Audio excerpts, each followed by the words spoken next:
बहुत बहुत स्वागत है आज के ज्योतिष के विशेष कार्यक्रम में। हम लोग बात करेंगे विंशोत्तरी महादशा की इस क्रम में गुरु महादशा का, यानी बृहस्पति की महादशा जीवन काल में कैसे फल देती है, इस पर हम लोग विस्तार से चर्चा करेंगे।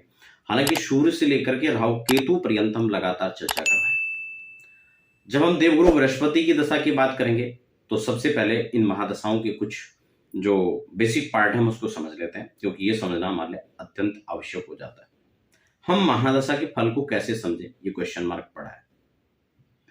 क्या जो सीधा सीधा फल है वो सबके लिए एक जैसा लागू होता है?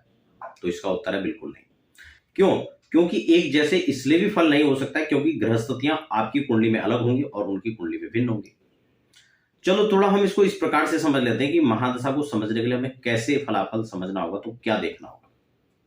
सबसे पहले तो जब भी हम किसी भी कुंडली का फलादेश, मान लो अपना या अपनों का या किसी को हम देख रहे हैं, तो हमें दो तीन चीजें यहां पर एक साथ लेकर चलना चाहिए और तब फलाफल का आकलन करना चाहिए। पहले, जन्म कुंडली में क्या स्थिति ग्रहों की है। दूसरा, आज गोचर की स्थितियां ग्रहों की क्या है, इसको बिल्कुल नहीं भूलना चाहिए। तीसरे नंबर पे आता है महादशा विंशोत्तरी, और उसी का एक पार्ट एक और भी हमें साथ में लेके चलना है, जिसको योगिनी महादशा कहते हैं।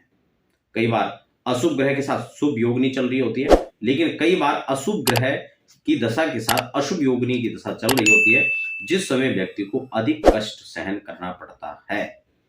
मान लो सिद्धा की दशा चल रही है, इधर राहु प्रतिकूल परिणाम दे रहे हैं, तो भी सिद्धा में वह राहु का फल अनुकूल और प्रतिकूल दोनों का मिक्सअप यहां पर देखा जाएगा। लेकिन अगर वही राहु का प्रतिकूल परिणाम चल रहा है और संकटा भी चल रही है, तो वो बहुत भयंकर दुष्परिणाम को भुगतने वाला हो सकता है, उसका प्रदाता बन सकता है।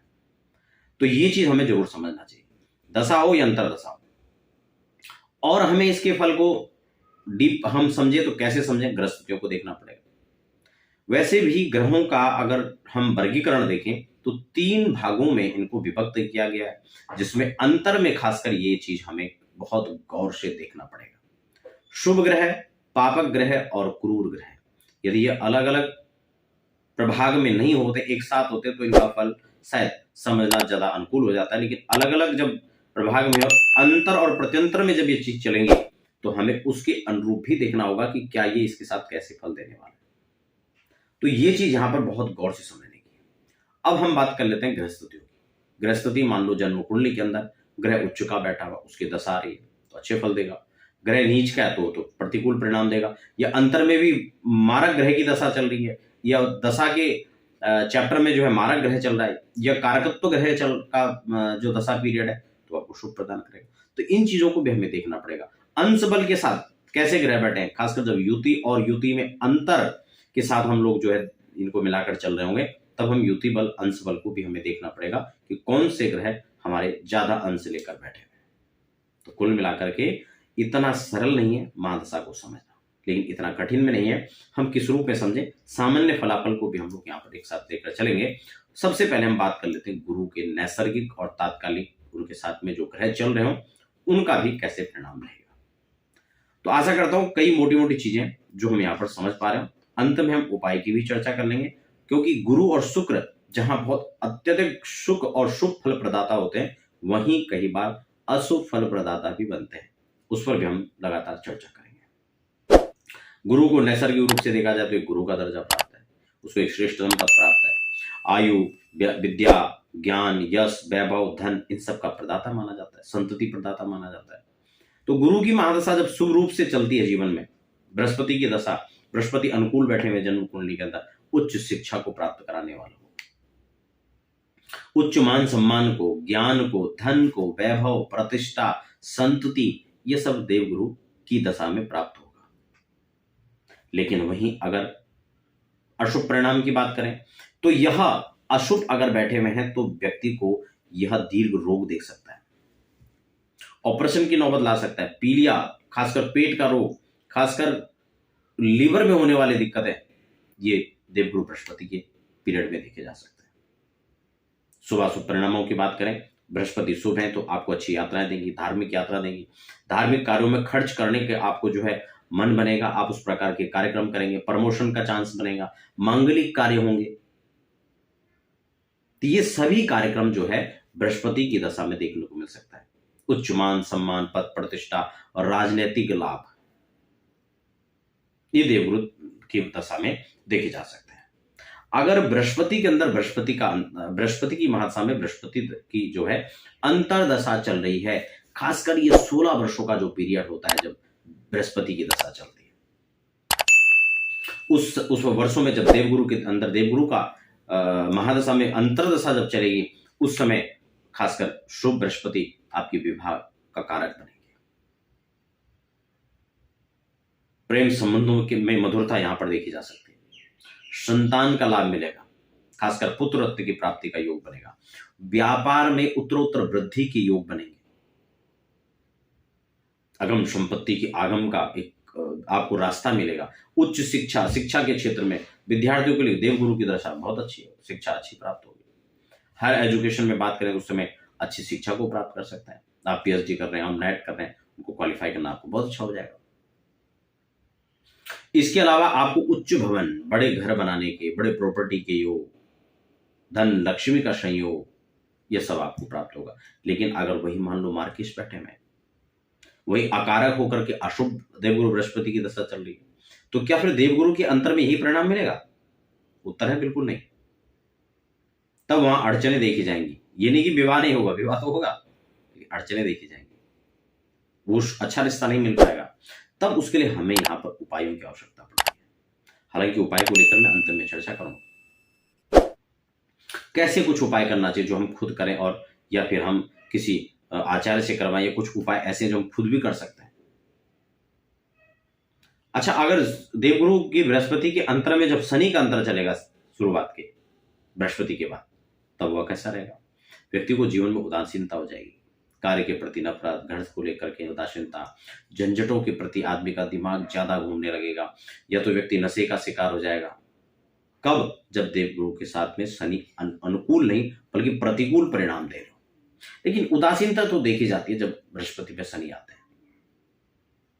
व्यक्ति मनन ज्यादा करता है, कुछ ऐसे कृत्यों में जहां उसके अनुकूल काम नहीं हो रहा, तो वहां विरक्तता, उदासीनता देखी जा सकती है। ये शनि का एक परिणाम उसको उसके साथ में देखा जा सकता है। एक और चीज भी है, जब बुध की दशा आती है तो उच्च पद, राजनीतिक लाभ, प्रमोशन, आपको ट्रांसफर अनुकूल रूप से मिलना, कॉन्ट्रैक्ट है तो नए कॉन्ट्रैक्ट का जो है आपको नए कॉन्ट्रैक्ट आपको मिलना, आप व्यापार से जुड़े तो प्रमोशन, व्यापार में अच्छे लाभ, नए अच्छे लोगों से आपका रिश्ता बनना, ये सब चीजें बुध के अंतर में होती हैं।